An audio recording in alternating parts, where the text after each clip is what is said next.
भारतीय नागरिक सुरक्षा संहिता 2023 अध्याय 25 जांचों और विचारणों में साक्ष्य।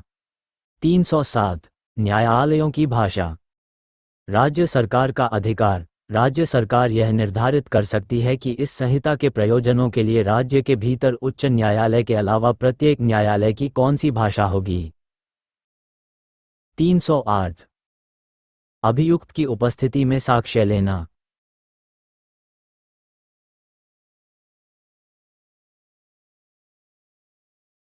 साक्ष्य संग्रहण की प्रक्रिया।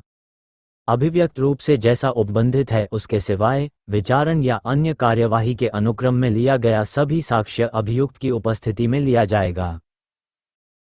यदि अभियुक्त की वैयक्तिक उपस्थिति से अभिमुक्ति दी गई हो तो उसके अधिवक्ता की उपस्थिति में साक्ष्य लिया जाएगा। इसमें श्रव्य दृश्य इलेक्ट्रॉनिक साधन द्वारा लिया गया साक्ष्य भी शामिल है। विशेष प्रावधान। यदि 18 वर्ष से कम आयु की महिला का बलात्कार या अन्य लैंगिक अपराध का अभिकथन किया गया है तो न्यायालय ये सुनिश्चित करेगा कि ऐसी महिला का अभियुक्त से सामना न हो।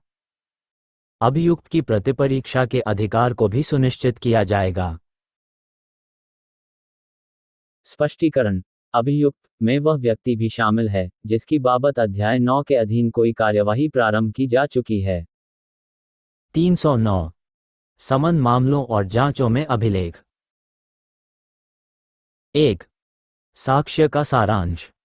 मजिस्ट्रेट जैसे जैसे प्रत्येक साक्षी की परीक्षा करता है उसके साक्ष्य के सारांश का ज्ञापन न्यायालय की भाषा में तैयार करेगा।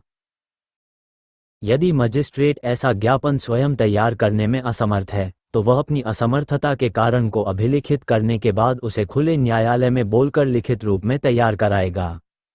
2 हस्ताक्षर। ऐसे ज्ञापन पर मजिस्ट्रेट हस्ताक्षर करेगा और वह अभिलेख का भाग होगा। 310 वारंट मामलों में अभिलेख। 1 साक्ष्य संग्रहण। मजिस्ट्रेट के समक्ष विचारित सभी वारंट मामलों में प्रत्येक साक्षी का साक्ष्य जैसे जैसे उसकी परीक्षा होती जाती है वैसे वैसे या तो स्वयं मजिस्ट्रेट द्वारा लिखा जाएगा या खुले न्यायालय में उसके द्वारा बोलकर लिखवाया जाएगा।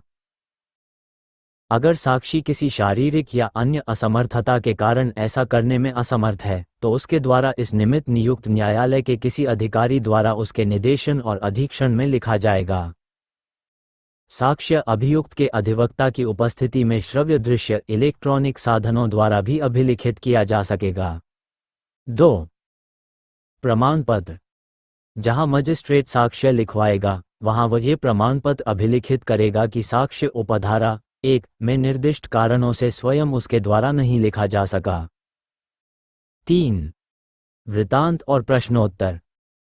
ऐसा साक्ष्य मामूली तौर पर वृतांत के रूप में अभिलिखित किया जाएगा किंतु मजिस्ट्रेट स्वविवेकानुसार ऐसे साक्ष्य के किसी भाग को प्रश्नोत्तर के रूप में लिख या लिखवा सकेगा।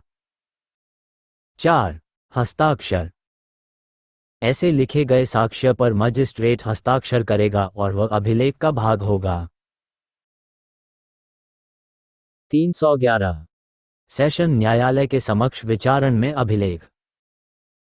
1 साक्ष्य संग्रहण। सेशन न्यायालय के समक्ष सभी विचारणों में प्रत्येक साक्षी का साक्ष्य जैसे जैसे उसकी परीक्षा होती जाती है वैसे वैसे या तो स्वयं पीठासीन न्यायाधीश द्वारा लिखा जाएगा या खुले न्यायालय में उसके द्वारा बोलकर लिखवाया जाएगा या किसी अधिकारी द्वारा उसके निर्देशन और अधीक्षण में लिखा जाएगा। 2 वृतांत और प्रश्नोत्तर। ऐसा साक्ष्य साधारणतया वृतांत के रूप में लिखा जाएगा किंतु पीठासीन न्यायाधीश स्वविवेकानुसार ऐसे साक्ष्य के किसी भाग को प्रश्नोत्तर के रूप में लिख सकता है। 3 हस्ताक्षर। ऐसे लिखे गए साक्ष्य पर पीठासीन न्यायाधीश हस्ताक्षर करेगा और वह अभिलेख का भाग होगा। 312 साक्ष्य के अभिलेख की भाषा। 1 साक्ष्य की भाषा। यदि साक्षी न्यायालय की भाषा में साक्ष्य देता है तो उसे उसी भाषा में लिखा जाएगा। यदि वह किसी अन्य भाषा में साक्ष्य देता है तो उसे यदि व्यवहार्य हो उसी भाषा में लिखा जाएगा। यदि ऐसा करना व्यवहार्य नहीं हो तो जैसे जैसे साक्षी की परीक्षा होती है वैसे वैसे साक्ष्य का न्यायालय की भाषा में सही अनुवाद तैयार किया जाएगा जिस पर मजिस्ट्रेट या पीठासीन न्यायाधीश द्वारा हस्ताक्षर किए जाएंगे। 2. अनुवाद की प्रक्रिया। यदि साक्षी की साक्ष्य किसी अन्य भाषा में लिखा गया है तो न्यायालय की भाषा में उसका सही अनुवाद यथासाध्य शीघ्र तैयार किया जाएगा, जिस पर मजिस्ट्रेट या पीठासीन न्यायाधीश हस्ताक्षर करेगा। यदि साक्ष्य अंग्रेजी में लिखा जाता है और न्यायालय की भाषा में उसके अनुवाद की किसी पक्षकार द्वारा अपेक्षा नहीं की जाती है तो न्यायालय ऐसे अनुवाद से अभिमुक्ति दे सकेगा। 313. साक्ष्य के पूरा होने पर प्रक्रिया। 1. साक्ष्य का पढ़कर सुनाना। धारा 310 या धारा 311 के अधीन जैसे जैसे प्रत्येक साक्षी का साक्ष्य पूरा होता है तो यदि अभियुक्त उपस्थित हो तो उसकी, या यदि वह अधिवक्ता द्वारा उपस्थित हो तो उसके अधिवक्ता की उपस्थिति में साक्षी को पढ़कर सुनाया जाएगा और यदि आवश्यक हो तो सही किया जाएगा। 2. साक्षी का इनकार।